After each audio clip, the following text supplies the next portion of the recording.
Hey everyone, I'm going to show you how to remove saved images in ChatGPT. So to start, go ahead and open a conversation.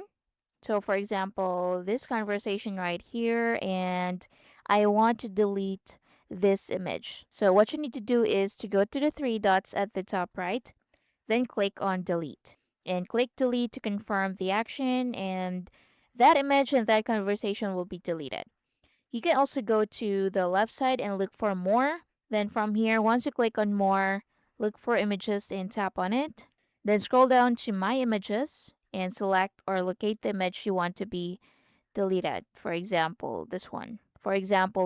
So what you need to do here is to click the three dots at the top right, then click open in chat. And click the three dots again at the top right, then click on delete. So click delete to confirm the action and it will be deleted.